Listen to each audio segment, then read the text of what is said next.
Hey everyone, it's Lexi. In today's video, I'm going to be sharing with you all the books that I ended up reading in the month of June.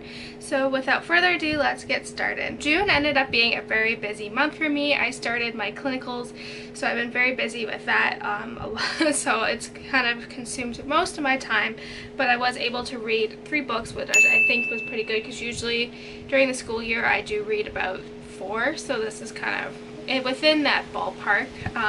So yeah. So the first book that I ended up reading was the Tales and Teacups book club pick for the month of June, and it was The Girl You Left Behind by Jojo Moyes. I do have a review for all the books that I've read, and I'll link them up in the cards and down below as well if you want to go see that out in further detail. But basically, this follows a kind of like a dual storyline where it follows we begin the story by following Sophie, who is a girl who's living in France during when the Germans occupied France during World War I, and she is forced to open up her kind of little hotel-y area, or like her family like restaurant, to the Germans.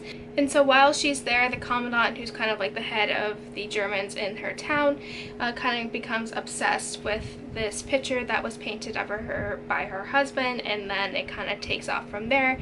And then flash forward to present day, we follow the story of a girl named Liv who is the current owner of the painting, and then she doesn't kind of really know the story behind this. And so when people claim that this picture was stolen, this painting was stolen or like looted by the Germans, she ends up being forced into this court battle where she kind of uncovers the truth behind the girl that in the picture, and just kind of like all that. So I really enjoyed this book. I really enjoyed Sophie's perspective and like that narration from Sophie during kind of World War I. I've read a lot of World War II books, but not really a lot of kind of World War I, so it was really neat to see kind of like France during this time. And so I really was deeply invested in the kind of France, like the past like part of this book.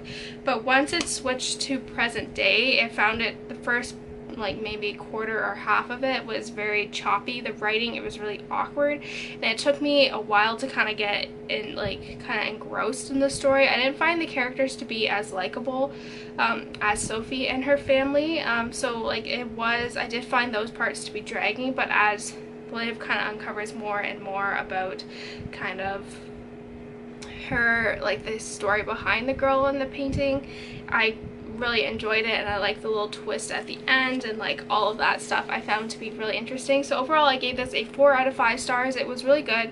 So if you're looking for something, it's kind of like The Woman in Gold essentially. If you've seen that movie, it's basically like that. So if you like that movie, I think this book would be right up your alley. So then I ended up reading The Girl in the Ice by Robert Brysenda. I never can get his name right, which is the first book in the Erica Foster series, and I got this book back a couple days before I had my knee surgery in February, and it's been on my TBR ever since, but I finally got around to doing it, and basically I really loved it. I'm really happy that I picked up this series. When I was in high school, I was really into like the Rosalind Isles series, the Patricia Cornwell, like Kay Scarpetta series, and like the Kathy Rice, Temperance Brennan series, as well as like the crime discovery like detective ones. But I haven't really read a lot since I kind of started BookTube, so I was really happy to like kind of pick up a new series, because the new Rosalind Isles book doesn't come out till August, so I needed something to kind of like fill that void until then. So basically this follows Detective Erica Foster, and she is called to this case in London where this woman who is part of an influential family in England is found buried in the ice, and she kind of thinks this kind of death has like some other factors being into it, making it just more complicated than just a simple murder of an affluent woman. And what I really liked about it is because the family is very affluent, they kind of prevent her from digging more and more into the kind of investigation of it. And I really liked Erica. I found her to be very refreshing. I really like reading from a female protagonist side of kind of the crime novel, and she's quickly become one of my favorite characters. She is determined, she's hardworking, she's brave, she's courageous, but she can be like sarcastic, and she has her flaws. So I'm interested to see what the future books we kind of learn more about her, because we got a glimpse of her background in here. So I'm interested to kind of see how this kind of continues on for like as the series progresses.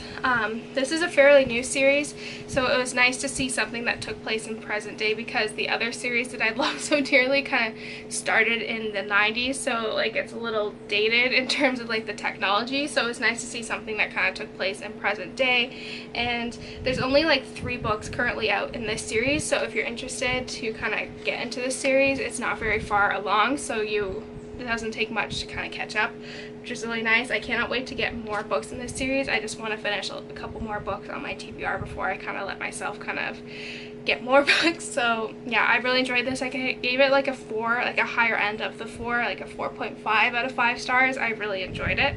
Lastly, I then read The Sugar Queen by Sarah Addison Allen, and I've read a couple of her books in the past, and I've had this one on my shelf for maybe like 2 years now, and I decided to finally pick it up. They're good summer reads that kind of deal with magical realism. So this one takes place in North Carolina, but kind of more towards the Smoky Mountain edge of it, and during winter, which is a little different from her like beachy small town ones that usually take place in the summer. So this one follows the story of a girl named Josie who one day wakes up and she finds this mysterious woman in her closet who's kind of discovered her little hidden little cupboard in there where she keeps all her candy, paperback romances, and then travel books. So this girl kind of forces her to kind of step outside of her comfort zone, but there's something about her that we don't really kind of know what's going on. And then her paths kind of cross with a girl named Chloe who has just broken up with her boyfriend, so she's kind of going through all of this. But what's neat about Chloe is that she, like, books will magically appear in front of her and they'll have to do with her life. So her paths kind of, the 3 women's lives kind of and histories kind of intertwine in this as well. This was not my favorite of Sarah Addison Allen's books. It was okay. It took like kind of a while. There isn't very much of a plot in here overall, I will say, and there's not like a lot of point to this or purpose to this book. I found like somehow, like, because Josie's mother kind of body shames her and how that was handled to be a little bit awkward, and just kind of like all of that stuff, I felt like it was really weird. And it did take a while. It took about like 75 pages until I kind of came, like, the book kind of stepped it up a bit. And until then, like, overall this book is like 275 pages, so it doesn't leave a lot of room basically for you to actually really enjoy this book. So if you're looking to start Sarah Addison Allen's books, then I would maybe not read this one. The Girl Who Chased the Moon and The Peach Keeper are really good. I prefer those, so like I'd maybe skip on this one. This was not my favorite. I gave it like a 2.5 to 3 out of 5 stars.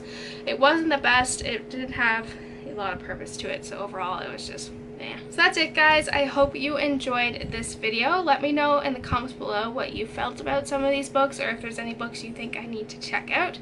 So yeah, don't forget to give this video a thumbs up, and I will see you guys next time. Bye, guys.